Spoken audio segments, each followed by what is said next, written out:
So the first type of tactic that we're going to look at are forks. So what is a fork? Well, a fork is basically any move that uses a piece to attack two or more of the opponent's pieces simultaneously. So when you do this, very often the opponent is not going to have a suitable response. You are basically creating too many threats, and chess is a game of alternating turns. So therefore forks are a very, very common tactic and a very effective tactic.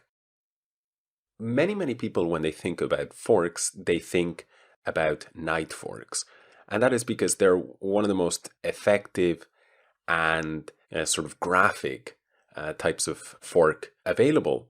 And because of the unusual way in which the knight moves, if, for example, a knight places a king in check, in many situations, unless the knight can be captured, the king must move. And then whatever else the knight was attacking can be taken by the knight. So very, very typical is two heavy pieces being forked, or maybe one heavy piece and one minor piece being forked by a knight, or sometimes the king being forked and then a heavy piece being lost. The most devastating of that is if the king and the queen get forked. And this is the most devastating of which is when the knight forks the king and queen. And in fact, when we speak of forks, we should point out that there are two types of fork. We have a relative fork, and what that means is that any of the attacked pieces, they are simply a knight, a bishop, a rook, a queen, or even pawns, but simply not the king. When one of the attacked pieces is the king, we call that an absolute fork. But generally speaking, as chess players, we don't really need to worry too much about the definition. We're much more concerned with understanding the ways in which we can use forks to our advantage. So the first position here that we can turn to give us a better idea of the kinds of forks that are possible. So the next position is a very dramatic fork. I remember when I saw this position for the first time that the title was "The Fork to Rule Them All." And the reason for this is because we see this knight on c5, and then we see the queen on d4, the rook on d8, the black king on f8, the rook on g7, and the bishop on f4 can be forked with the move knight e6 check.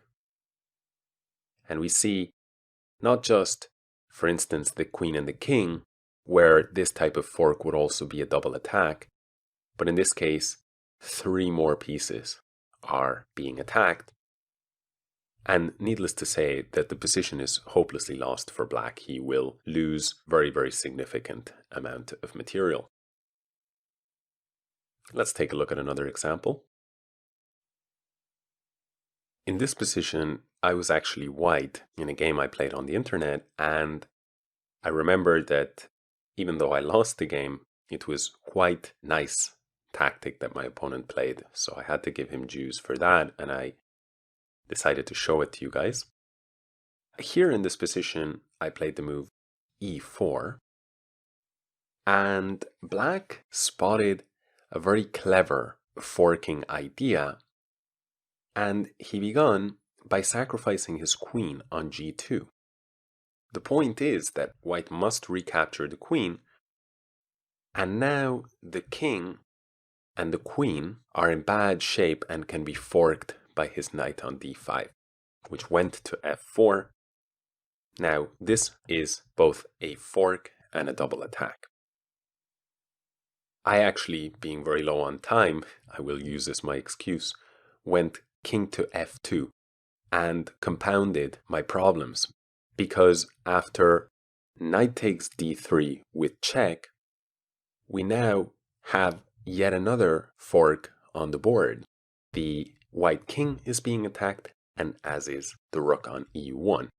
As you can see, both this and the previous example are examples of absolute forks, because the king in both cases is involved and is one of the targets of attack.